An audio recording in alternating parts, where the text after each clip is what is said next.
Salut les mamies cool, j'espère que vous allez bien. On se retrouve après une petite absence due aux vacances scolaires et à la présence de 2 enfants en bas âge dans mes parages et donc la complexité totale de tourner des vidéos. Mais ça y est, je suis de retour et aujourd'hui on parle de mes indispensables pour bébé. Vous avez été plusieurs, notamment sur les réseaux sociaux, où je vous invite à me suivre d'ailleurs, les Facebook et Instagram La Mère Alex, où il se passe des petites choses un petit peu tous les jours. Donc si vous n'êtes pas encore abonné, je vous invite à me rejoindre sur ces réseaux-là. Et également, j'en profite, je vous invite à vous abonner à cette chaîne, parce que ça vous permet de ne rater absolument aucune de mes, faut bien le dire, fantastiques vidéos. Vous avez été quelques-unes à me demander quels étaient selon moi les indispensables au trousseau d'un jeune bébé. J'y ai pas mal réfléchi pour en fait me rendre compte que je crois qu'il n'y a pas de réel indispensable en vrai sur quel que soit le sujet en fait, que ce soit pour la toilette, pour dormir, pour le change, etc. Je crois qu'il n'y a rien de réellement indispensable. D'autant plus que je crois qu'il y a vraiment des petites solutions simples et pas chères pour absolument tous les points. C'est-à-dire que moi je me souviens pour la naissance de notre fille, donc l'aînée, j'étais dans l'hystérie totale de toutes les jeunes mamans avec un enfant, enfin qui attendent leur premier enfant, et je voulais absolument tout, c'est-à-dire qu'avant avant la naissance de la petite, on avait déjà la chaise haute à la maison, ce qui était complètement ridicule. Elle ne pouvait pas naître sans avoir absolument tout pour elle à disposition, déjà là, déjà monté, déjà prêt. Alors que là, pour notre deuxième enfant, j'ai beaucoup plus rationalisé, réfléchi et essayé de faire en sorte d'aller d'une part au plus simple parce que la chambre, il y a déjà sa sœur dedans et je voulais avoir le temps d'aménager différemment, etc. Il est encore tout bébé, il se réveille la nuit pour téter, donc j'allais pas déjà le mettre dans la chambre avec sa sœur, ça l'aurait réveillé, c'était pas cool. Donc de toute façon, il serait resté dormir avec nous. Donc j'avais déjà le couffin, par exemple. Enfin voilà, toutes ces choses-là font que... pareil pour la table à langer, je vous avais parlé de ma table à langer où j'ai recyclé mon bureau, j'ai juste acheté un plan à langer et voilà. Donc je crois que selon nos envies, selon nos réels besoins sur lesquels il faut vraiment se pencher, surtout si on a un petit budget, si vous n'avez pas de problème de budget et que vous avez envie de tout acheter, de vous faire plaisir et de ne pas réfléchir et de ne pas regarder, allez-y. Enfin, je veux dire, ça fait partie aussi du plaisir d'être maman pour la première fois que d'investir dans tous ces trucs-là. Mais si vous souhaitez aller plus vers du minimalisme, plus vers l'essentiel, etc., je vous assure qu'on peut vraiment faire avec très peu de choses. J'ai essayé de faire un petit peu des chapitres sur ce qui est le plus important dans la vie d'un bébé dans ses premiers jours et ses premières heures. Déjà, il y a le dormir, la question du dodo. Alors là, vous pouvez vous demander comment votre enfant va dormir. Est-ce que vous souhaitez qu'il dorme déjà dans sa chambre? Est-ce qu'il dort près de vous? Est-ce qu'il dort dans votre lit? Parce que ça aussi, si vous décidez de faire du cododo, il n'y a pas d'histoire de lit. Le bébé dort dans le vôtre. Donc en attendant d'arrêter le cododo, vous pouvez ne pas vous préoccuper de la question du lit pendant assez longtemps. Moi, on m'avait offert pour la naissance de ma fille un couffin en osier de chez Nookies, hyper mignon, que j'adore, que j'ai réutilisé là pour Hugo qui est à côté de moi dans notre chambre. Mais la vérité, c'est que en fait, je le couche dedans au début de la nuit et puis à partir du moment où il se réveille, étant donné que je lui donne le sein allongé, on se rendort et du coup, il dort dans notre lit de fait et on fait du cododo un peu de circonstance, quoi. Donc honnêtement, pour le lit, vous pouvez opter pour... C'est vrai que c'est quand même pas mal que le bébé ait son espace à dormir pour ne serait-ce que l'avoir dans la journée à côté de vous. Si vous vous déplacez, vous allez dans le salon, vous allez dans une autre pièce, etc. Moi j'aime bien les trucs un peu mobiles, donc le couffin c'est sympa parce qu'on peut le déplacer. Maintenant vous savez, il y a aussi toute la mode des baby box que je trouve absolument géniale, qui sont en fait des cartons, des boîtes en carton qui rassurent tout à fait les bébés, dans lesquels ils sont très bien, qui ne coûtent pas grand chose, que vous pouvez déplacer, que vous pouvez mettre dans la voiture quand vous partez chez des copains. Enfin voilà, c'est vraiment un truc super simple et que moi je trouve assez génial et qui peut largement suffire. Donc, vous n'êtes pas obligé dès les premières semaines du bébé d'investir dans le super lit à barreaux ultra modulable, machin qui tue. Ensuite, le deuxième truc que moi je trouve vraiment utile, c'est un babyphone. Parce que, alors c'est sûr que ça dépend un petit peu des circonstances. Si vous habitez dans un appartement, pas très grand, que vous n'avez pas de jardin, etc., vous vous en fichez. C'est vrai que chez nous, c'est relativement grand. On ferme la porte parce qu'on met la clim. Donc le ronron de la clim, la porte fermée, la distance, etc., ça facilite pas d'entendre le bébé. Donc si vous êtes en maison, si vous avez un étage, etc., honnêtement, ça vaut franchement le coup d'avoir un babyphone. Un bébé, de toute façon, vous l'aurez, hein. Vous ne pourrez pas y couper. Mais honnêtement, en revanche, je ne suis pas certaine que les visiophones, les capteurs d'activité, les machins qui vous envoient une alerte sur votre portable, etc., ce soit vraiment très utile. Très honnêtement, nous on a un babyphone, tout ce qu'il y a de plus classique, qui fait du bruit quand le bébé fait du bruit. Un point, c'est tout. Déjà, d'une part, ça coûte pas très cher, c'est pas très compliqué d'utilisation. Ça se branche ou sur secteur ou avec des piles. Honnêtement, moi, ça m'a toujours suffi. C'est vrai que je ne suis pas stressée, donc peut-être que ça joue. Mais honnêtement, si vraiment je pouvais vous recommander un truc à acheter, c'est un babyphone. Tout simple, mais vraiment tout simple. Parce que si déjà vous êtes stressé et qu'en plus, vous savez que vous avez un moyen de vous stresser en plus avec la vidéo, avec les capteurs d'activité, etc., je pense que vous n'allez plus jamais dormir de toute votre vie. Donc détendez-vous, votre bébé va bien, il va bien dormir et tout va bien se passer. Deuxième besoin essentiel du bébé, c'est manger, se nourrir. Alors pour ça, vous avez deux options. En ce qui me concerne, je n'ai aucun indispensable si ce n'est moi-même, puisque je nourris mon bébé au sein. Donc ça nécessite une alimentation saine et équilibrée, une bonne santé et des seins. C'est à peu près tout. Donc pour ce qui est de l'allaitement, honnêtement, je n'aurai aucun indispensable à vous donner.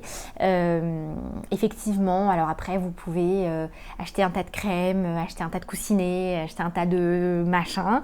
Moi cette fois-ci, je me suis contentée de coquillages d'allaitement qui ont été absolument parfaits. Et j'ai pas eu une seule crevasse, jamais, pas une seule douleur, pas une seule mycose, pas le moindre quoi que ce soit. Ça fait 2 mois que j'allaite exclusivement de manière extrêmement sereine.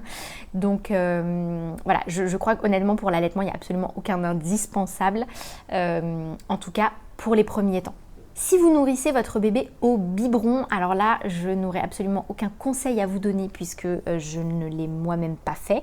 Donc je ne sais pas quelles sont les super marques, les super tétines, les super options, les super outils. Je pense qu'il vous faut des biberons, ceux de votre choix, et puis des bavoirs pour pas en mettre partout, mais sans plus. En revanche, pour si quand même une précision concernant l'allaitement, et peut-être même d'ailleurs l'allaitement maternel et peut-être même d'ailleurs l'allaitement au biberon, c'est le coussin de maternité. Ça vraiment, je pense qu'on en a tout un et c'est vrai que pour nourrir son enfant, c'est quand même assez génial pour se caler son bras, etc. Vraiment, ça, je vous le recommande. Ensuite, on va en venir à l'hygiène du bébé. Pour ça, qu'est-ce qu'il vous faut ? C'est un endroit pour le changer et un endroit pour le laver. Alors, l'endroit pour le changer, encore une fois, il n'y a pas d'indispensable. Ça peut tout à fait être une serviette posée sur un lit ou sur une table. Voilà, on peut vraiment, si on a envie, si on ne veut pas se prendre la tête, si on veut être ultra minimal et ultra économe, on peut faire ce genre de choses. Après, moi je sais que je trouve ça fatigant au bout d'un moment de se baisser tout le temps, etc. Donc c'est pour ça que j'aime bien avoir un plan allongé en hauteur, mais ça vous en trouvez des très bien qui ne soient pas très chers. Moi j'ai acheté vraiment comme je l'ai posé sur mon bureau, j'ai acheté un plan allongé rigide, donc avec un fond rigide et un matelas intégré. J'ai payé ça 40 € je crois. Et franchement, c'est absolument génial, j'en suis ravie et c'est largement suffisant. Pour ce qui est du matériel allongé, il faut des couches, lavabo jetable. Moi, je suis pas trop pour la multiplication des produits, j'utilise pas de crème de change, pas de choses comme ça. Juste du liniment parce que je trouve que c'est déjà d'une part un produit naturel qui fonctionne très très bien, qui nettoie très bien les fesses, notamment si vous avez des petites selles un petit peu collées, des petites choses comme ça. Ça marche impeccable et je trouve qu'en plus ça fait fonction hydratante, donc je vois pas l'intérêt de rajouter des crèmes de change en plus.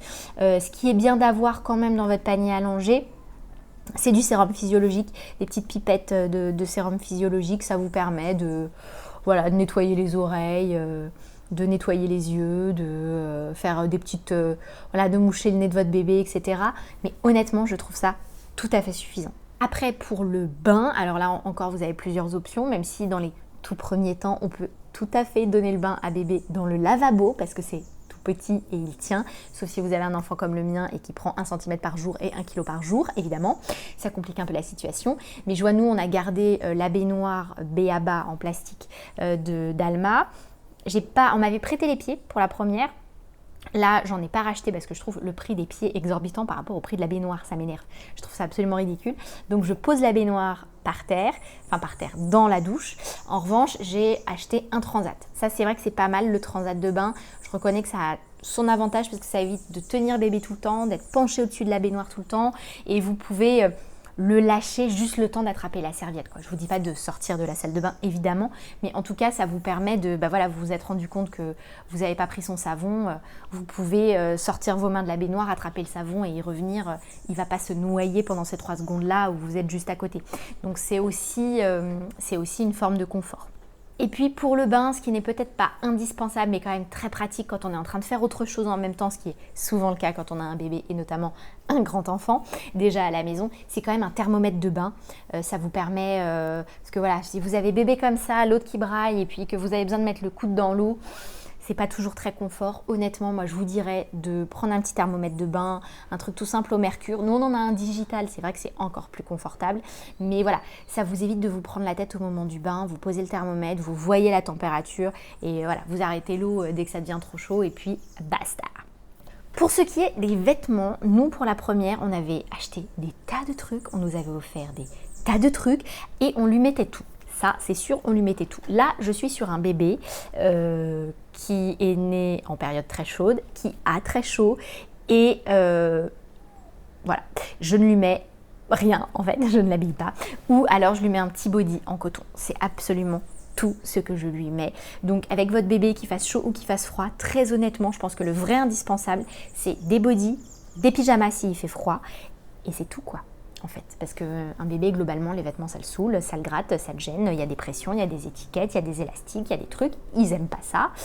En couche, ils sont super heureux et voilà, très honnêtement, il n'y a pas besoin de grand chose de plus. C'est quand même super, je trouve, d'avoir des langes parce que ça sert pour les régurgitations, moi je m'en sers comme pour mettre dans le fond du siège auto quand il a trop chaud, pour lui mettre sous la tête, quand on est à l'extérieur et que j'ai rien pour le changer, je pose un lange et je le change dessus, ça peut servir de couverture, on peut s'en servir pour emmailloter, etc.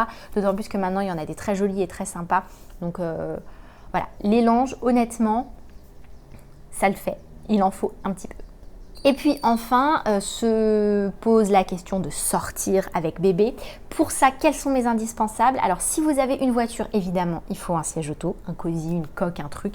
Là, vous êtes un peu obligé, vous ne pouvez pas trimballer votre gamin posé dans la voiture, ce n'est pas possible. Si vous n'habitez pas en ville, que vous ne circulez pas beaucoup à pied, très honnêtement, mais vraiment très honnêtement, la poussette n'est pas indispensable. Nous, on en avait une pour la grande, on s'en est très peu servi, on l'a gardée, elle est dans le coffre de ma voiture, je m'en suis servi peut-être 2 fois, voilà, mais sinon j'utilise très peu la poussette. Honnêtement, la poussette, c'est cool quand vous pouvez la laisser en bas de votre immeuble ou devant votre entrée et que vous allez à la boulangerie, à la pharmacie, à la crèche, faire des courses dans votre quartier. Sinon, c'est la galère. Moi, je vois en Guyane, j'ai jamais pu utiliser la poussette parce qu'il n'y a pas de trottoir. Quand il y a des trottoirs, ils sont impraticables. En Martinique, c'est à peu près pareil. Donc, moi, mon vrai indispensable, c'est une écharpe de portage. Honnêtement, c'est pour moi le truc qu'il faut parce que ça vous sert à tout. Ça vous sert pour sortir, mais ça vous sert aussi à la maison pour calmer bébé, pour le tranquilliser, pour l'apaiser, pour qu'il s'endorme au chaud contre vous, pour faire passer la décharge du soir, vous savez, à la tombée de la nuit quand ils se mettent à brailler et tout. Franchement, l'écharpe de portage, c'est génial. Alors, si vous n'êtes pas à l'aise avec l'écharpe, il y a les ring slings. D'ailleurs, il y a une vidéo sur ma chaîne dans laquelle je vous explique comment utiliser un ring sling. Il y a les préformés. Il y a plein de choses top. Si vous voulez, je vous parlerai du porte-bébé que j'ai acheté moi. Mais franchement, il y a plein de solutions adaptées à tous les niveaux de porteuse et vous pouvez tout à fait trouver votre bonheur et porter votre bébé très très sereinement avec n'importe quel moyen de portage. Donc voilà, moi si j'avais un conseil à vous donner, c'est la poussette. Si vous n'utilisez pas dans votre quartier, elle ne sert pas à grand chose. Voilà, donc comme vous pouvez le voir, moi je n'ai pas de réel indispensable en fait pour m'occuper de mon bébé. Il y a des choses que j'aime bien, il y a des choses qui sont pratiques, il y a des choses qui sont utiles, etc. Mais de réellement indispensable, je trouve qu'il y a très très peu de choses en fait. Il y a un énorme marché de la puériculture. Comme on joue sur l'affectif des mamans et des parents, parce qu'on sait que c'est une période où on est vulnérable et sensible à l'achat et on a envie d'acheter des trucs en fait. Donc on achète des choses, on en achète beaucoup et il y a plein de choses qu'on n'utilise pas ou très peu et je trouve que c'est un petit peu dommage. Donc très honnêtement, soit vous avez envie de vous faire plaisir et de ne pas regarder et dans ce cas-là, lâchez-vous, achetez tout ce que vous avez envie d'acheter et vous en fichez. Mais en revanche, si vous avez envie de faire des économies, de ne pas trop vous encombrer et de ne pas regretter certains achats après, posez-vous, vraiment posez-vous, discutez autour de vous avec des gens qui ont déjà eu des enfants. Alors c'est sûr qu'on a chacun nos indispensables, évidemment, selon notre situation, selon notre histoire, selon nos habitudes et tout ça. Mais très franchement, pour un nouveau-né, il n'y a pas besoin de beaucoup de choses. Posez-vous tranquille, posez-vous les vraies bonnes questions et je pense que vous saurez exactement quels sont vos indispensables à vous. C'est tout pour moi pour aujourd'hui. On se retrouve évidemment la semaine prochaine pour une toute nouvelle vidéo. N'oubliez pas de liker celle-ci si elle vous a plu, de vous abonner à ma chaîne pour ne rater absolument aucune autre vidéo. Et je vous fais de gros bisous, je vous embrasse fort. Merci à tous ceux qui me rejoignent un petit peu plus chaque jour. Je vous adore et même ceux qui ne sont pas encore là, je vous adore. À très vite. Ding dong, ding dong, ding dong, ding dong, ding dong, ding dong, ding dong, ding dong.